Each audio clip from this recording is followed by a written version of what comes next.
या देवी सर्वभूतेषु कात्यायनी रूपेण संस्थिता नमस्तस्यै नमस्तस्यै नमस्तस्यै नमो नमः। जय माता की।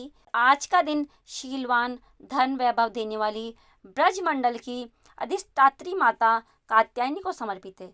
आज के दिन भक्तिभाव से माता कात्यायनी के व्रत कथा का श्रवण करने से श्रवणकर्ता को धन वैभव पद और प्रतिष्ठा की प्राप्ति होती है। विवाह से जुड़ी समस्या से छुटकारा मिलता है। योग्य जीवन साथी की प्राप्ति होती है। शोक संताप भय आदि सर्वदा नष्ट हो जाते हैं। साथ ही अर्थ धर्म काम मोक्ष की प्राप्ति होती है। व्यक्ति पापों से मुक्त होकर माता की कृपा का पात्र बनता है। तो आज मैं सुना रही हूँ नवरात्रि में सुनी जाने वाली माता कात्यायनी की बड़ी ही दुर्लभ तथा पौराणिक कथा। तो आप सभी भक्तगण इन कथाओं को बड़ी श्रद्धा व प्रसन्न चित्त मन से सुनिए। जब पृथ्वी पर असुरों का उत्पात बहुत बढ़ गया था, तब ऋषि मुनियों समस्त प्राणियों को दुष्ट असुरों के अत्याचार से मुक्ति दिलाने के लिए माँ आदि शक्ति कात्यायनी रूप में प्रकट हुई थी। कत नामक एक प्रसिद्ध ऋषि थे। उनके पुत्र का नाम कात्य ऋषि था। इन्हीं कात्य ऋषि के गोत्र में अति प्रसिद्ध महर्षि कात्यायन का जन्म हुआ था। महर्षि कात्यायन माँ जगदम्बा के परम भक्त थे। महर्षि कात्यायन की प्रबल इच्छा थी कि माँ भगवती उनके घर में पुत्री के रूप में जन्म ले। माँ जगदम्बा की उपासना करते हुए उन्होंने बहुत वर्षों तक बड़ी कठोर तपस्या की। माँ भगवती ने उनकी तपस्या से प्रसन्न होकर महर्षि कात्यायन के घर में जन्म लेना स्वीकार किया। आश्विन कृष्ण चतुर्थी को यह महर्षि कात्यायन की पुत्री के रूप में माँ जगदम्बा का जन्म हुआ। जन्म के उपरांत कात्यायन ऋषि ने माता आदि शक्ति की विधिवत पूजा का आयोजन किया। शुक्ल सप्तमी अष्टमी तथा नवमी तक 3 दिन तक उन्होंने कात्यायनी ऋषि की पूजा ग्रहण करके दसवीं को महिषासुर का वध कर दिया था। महिषासुर का वध करने के पश्चात समस्त देव मानव लोकों में माँ दुर्गा की जय जयकार करने लगे। कात्यायन ऋषि की पुत्री होने के कारण यह माता जी कात्यायनी के नाम से विख्यात हुई। इनसे जुड़ी एक दूसरी कथा भी है। इस कथा के अनुसार महर्षि कात्यायन ने सर्वप्रथम माँ कात्यायनी की पूजा की, इसी कारण ये कात्यायनी कहलाई। माँ कात्यायनी अपने भक्त को निश्चित फल प्रदान करती है। भगवान कृष्ण को पति के रूप में पाने के लिए ब्रज की गोपियों ने इन्हीं की पूजा की थी। यह ब्रजमंडल की अधिष्ठात्री देवी के रूप में प्रतिष्ठित है।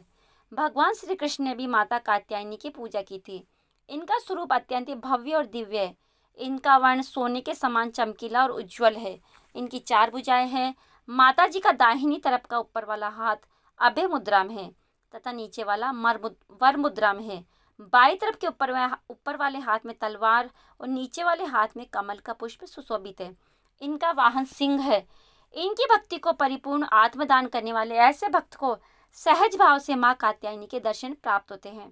माँ कात्यायनी की ओर उपासना द्वारा मनुष्य को बड़ी ही सरलता से अर्थ धर्म काम मोक्ष की प्राप्ति होती है। उसके रोग शोक संताप भय आदि सर्वथा नष्ट हो जाते हैं। प्रिय भक्तगणों, अब आइए सुनते हैं कन्याकुमारी माता की कथा। शिव पुराण में लिखित एक बहुत ही प्रसिद्ध कथा के अनुसार बाणासुर नाम के एक असुर ने देवताओं को अपने कुकर्मों से पीड़ित कर रखा था। सभी देवता इस असुर से मुक्ति पाना चाहते थे, लेकिन कोई भी इसे मान नहीं पा रहा था, क्योंकि इस असुर को भगवान शिव की ओर से वरदान प्राप्त था कि उसकी मृत्यु केवल कुंवारी कन्या के हाथों से होगी। यह वरदान उसे भगवान शिव की कड़ी तपस्या के बाद मिला था। उसी राक्षस का वध करने के लिए आदि शक्ति के एक अंश से एक पुत्री को जन्मा गया। इस पुत्री का जन्म एक राजा के घर हुआ। राजा के 8 पुत्र और एक पुत्री थी। इसी पुत्री का नाम रखा गया कन्या।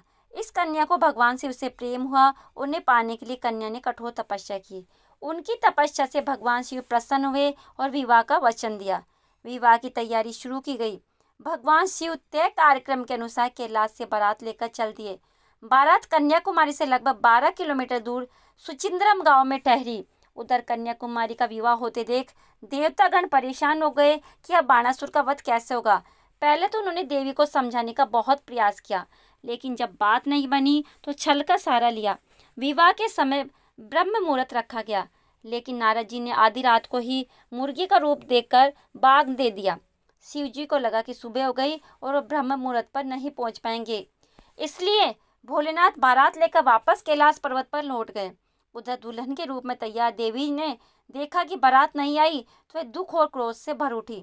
उन्होंने क्रोध में आकर बारात के लिए बना सारा भोजन समुद्र में फेंक दिया।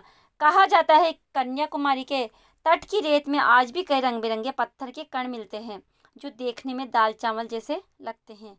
प्रिय भक्तगणों, बारात लौटने के बाद देवी कुमारी के दिव्य सौंदर्य की चर्चा बारासत तक पहुंच गई। उसने देवी के पास विवाह का प्रस्ताव भेजा। देवी के मना करने पर वह जबरदस्ती पर उतारू हो गया। तब बाणासुर और देवी में भयंकर युद्ध हुआ, जहाँ देवी ने चक्र से उसका वध कर दिया। जब देवी ने बाणासुर का चक्र से वध कर दिया, तो नारद जी ने और परशुराम जी ने देवी से कलयुग के आखिरी तक वहीं रहने का आग्रह किया और देवी ने उनका आग्रह स्वीकार कर लिया। फिर परशुराम जी ने समुद्र तट पर एक विशाल मंदिर की स्थापना की, जहां कन्या रूप देवी को स्थापित किया गया। मंदिर में देवी की काली पत्थर की प्रतिमा है। इनके दाएं हाथ में एक कमल है।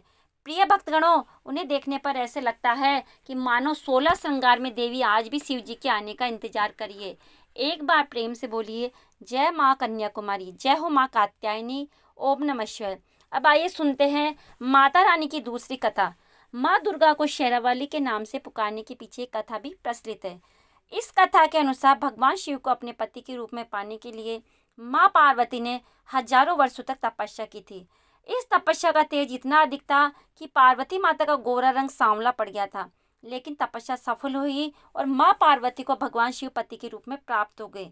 एक बार शाम के समय माँ पार्वती और भगवान शिव एक साथ कैलाश पर्वत पर बैठे थे। तब भी हंसी हंसी में माता पार्वती को शिव जी ने काली कहकर पुकारा, लेकिन वह यह पार्वती जी को बिल्कुल अच्छा नहीं लगा। उन्होंने तुरंत कैलाश छोड़ दिया और वह वन में तपस्या करने चली गई, जिससे उनका गोरा रंग उन्हें वापस मिल जाए। जब वे वन में तपस्या कर रही थी, तब वहाँ एक शेर आ गया और उन्हें खाना चाहता था। लेकिन माता की तपस्या को शेर चुपचाप बैठकर देख रहा था। माता रानी ने वर्षों तक तपस्या की थी। उनकी तपस्या खत्म होने तक शेर वहीं बैठा रहा। माता पार्वती की तपस्या को खत्म करने के लिए शिव जी उनके पास आए। उन्होंने माता को गोरा होने का आशीर्वाद दिया। वरदान पाने के बाद माँ पार्वती स्नान करने के लिए गई। जब वो स्नान करने गई तो उनके शरीर से एक और काले रंग की देवी निकली। इनके निकलते ही माता गोरी हो गई। इन काली देवी का नाम कौशिकी पड़ गया। फिर माता पार्वती का रंग गोरा हो गया। इससे माता रानी को एक और नाम मिला, जिसे गौरी नाम से जाना जाता है। अब देखिए, जब माता पार्वती स्नान करके बाहर आई तो अपने तप स्थान पर एक शेर को बैठा हुआ पाया। तब उन्हें ज्ञात हुआ कि यह उनका भक्षण करने आए शेर ने उन्हें अपना ग्रास नहीं बनाया और इतने वर्षों तक उनके समीप ही बैठा रहा। इस तरह वह भी उनके तप में सम्मिलित रहा। प्रसन्न और वर्षों तक तप में साथ देने वाले शेर को उन्होंने अपना वाहन बना लिया। तब से ही माता दुर्गा का वाहन शेर है और उन्हें शेरावाली कहा जाता है। एक बार प्रेम से बोली, जय माँ दुर्गा, जय माता शेरावाली, ओम नमः शिवाय। प्रिय भक्तगणों, अब आइए सुनते हैं। प्रिय भक्तगणों, उम्मीद करती हूँ आपको ये कथा अत्यंत पसंद आई होगी। अगर आपको ये कथा पसंद आई है तो आप हमारे चैनल को लाइक और शेयर और सब्सक्राइब अवश्य करिएगा और कमेंट बॉक्स में जय माँ कात्यायनी अवश्य लिखिए। आपका जीवन सदा मंगलमय और धन संपदा से भरा रहे, मेरी माता रानी से यही प्रार्थना है। अब आपसे विदा लेते हैं और मिलते हैं अगले वीडियो में। तब तक के लिए नमस्कार। जय माँ भवानी।